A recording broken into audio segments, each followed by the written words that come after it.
spécialisée dans l'orientation, l'hygiène et l'accompagnement de malades.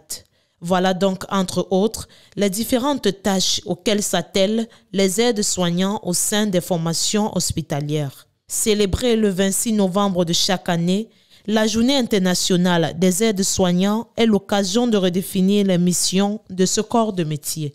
Le métier d'aide-soignant, je précise d'abord, j'ai tiré mon chapeau, c'est un métier, il fait partie des métiers de la santé très laborieux. C'est un des métiers de la santé les plus laborieux sur le plan physique.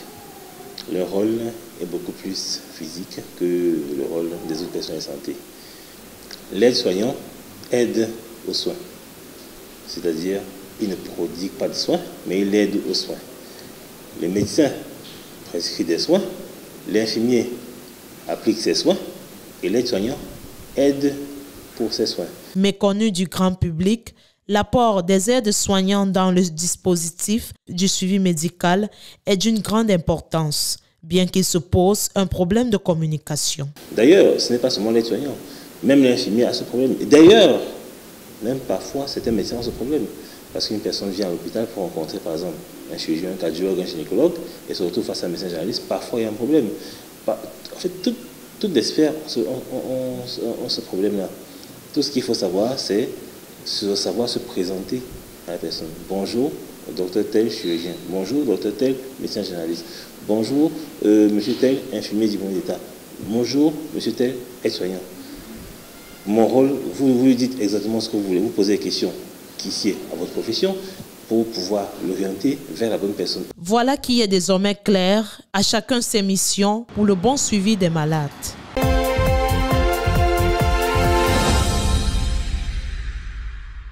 60 femmes tuées au Cameroun entre janvier et novembre 2023 suite à des violences conjugales. Les chiffres sont du journal Camerbi. Selon le journal en ligne camerounais, les chiffres sont passés du simple au double de mai à novembre 2023. Une situation très préoccupante qui place désormais le Cameroun parmi les pays où prospèrent les violences faites aux femmes. Et à l'origine de ces cas de féminicide et autres cas de dérive, on note les tortures, les bastonnades, si ce ne sont les propos outrageux tenus à l'endroit des femmes. Sur le terrain donc, la cote d'alerte a été atteinte. Parmi les cas récents, si l'on met de côté les 7 victimes des agressions séparatistes de Bamenda, la ville de Douala avait secoué tout le pays entier avec le décès de Diane Yango, une enseignante battue à mort par son époux alors qu'elle tentait de préserver le socle de sa famille. Ce week-end, c'est l'artiste Mani Bella qui dénonçait un cas de violence conjugale sur sa page Facebook après qu'elle ait été contactée par la nommée Davila, mère au foyer qui vit le supplice. Cette dernière abandonnée à elle-même, sans soutien aucun, ni même de sa famille. À côté de ces cas qui sont illustrés, nombreux sont ceux-là qui ne sont pas connus du grand public. Face à cette recrudescence des violences faites aux femmes, il est plus qu'urgent que les pouvoirs publics, y compris la société en général, devraient en faire un réel combat,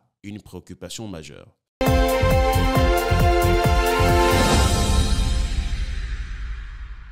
Féminicide, viol, bastonnade et bien plus encore sont entre autres les différentes formes de violence dont sont victimes les femmes dans les foyers. Au Cameroun, en moins de 3 mois, l'on a enregistré au moins 4 cas de violence conjugale. Le plus récent et touchant, celui de Dame Yanko à Douala, qui a succombé au coup de son bourreau, qui n'est nul que son époux. Les experts expliquent ces recrudescences du phénomène. D'après moi, les violences conjugales faites aux femmes proviennent parfois de l'éducation de ces hommes qui ont grandi dans des foyers assez agités et qui ont pris pour habitude de copier ce que l'un des parents faisait, en se disant sans doute que c'est la façon plus meilleure d'éduquer la femme. Et il y en a aussi ceux que la société a octroyé le pouvoir parce que ce sont des hommes. Ils ont pensé que la femme est réduite à une personne moindre qu'eux.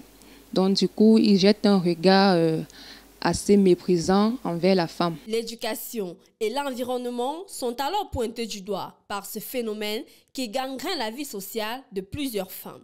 Cependant, pour remédier à cette recrudescence des cas de violence conjugale, des solutions sont envisageables. Je pense tout doit passer dans l'éducation de l'homme à la non-violence et aussi apporter de l'aide à ces femmes. Parce qu'on rencontre souvent des femmes qui déposent des plaintes, mais les plaintes ne sont pas suivies. On doit les prendre au sérieux et on doit agir. Et éviter, empêcher des femmes de parler. Il faut qu'on arrête de museler les femmes. Les femmes doivent s'exprimer, elles doivent parler et elles doivent expliquer ce qu'elles traversent parce que à force de les museler, elles se renferment. Et je pense aussi qu'il faut un accompagnement juridique pour ces femmes-là. En rappel, la journée internationale pour l'élimination des violences à l'égard des femmes est célébrée chaque 25 novembre. Une occasion pour la communauté nationale et internationale de sensibiliser sur ce phénomène en mettant en vitrine les cas de violence conjugale auxquels est exposée la gente féminine.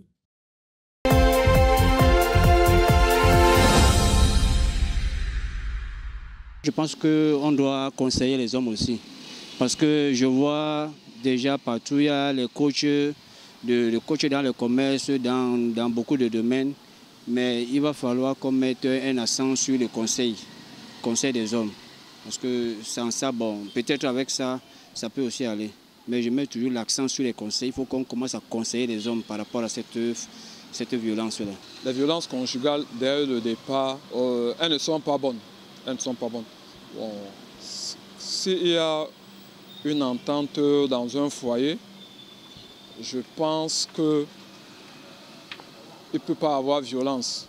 Mais si un désaccord se trouve entre l'homme et sa femme et qu'il y a des éclats de voix à tout moment, l'homme cherchera à utiliser son autorité. On ne peut pas divorcer du tic au tac.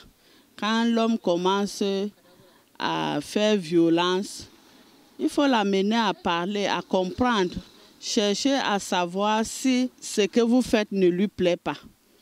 Et si ça continue, pour ma part, le seul remède, c'est de se séparer parce que quand on meurt, on ne revient pas. Pendant ce temps, les femmes continuent à mourir. Elles continuent à être traumatisées. Quand bien même on ne meurt pas, on est là, on est traumatisé. Ce n'est pas une bonne chose. Moi, je dis qu'à la fin, si ça arrive déjà au grand niveau, il faut se séparer. Pour moi, ce n'est pas la violence qui résout quelque chose. Ce n'est pas en tapant sur la femme, en faisant tout ça, que ça peut changer. Même si la femme a fait quoi que ce soit, moi, je ne vois pas que c'est autant la vie. Parce que c'est Dieu qui donne la vie. Et un être humain ne doit pas détruire la vie.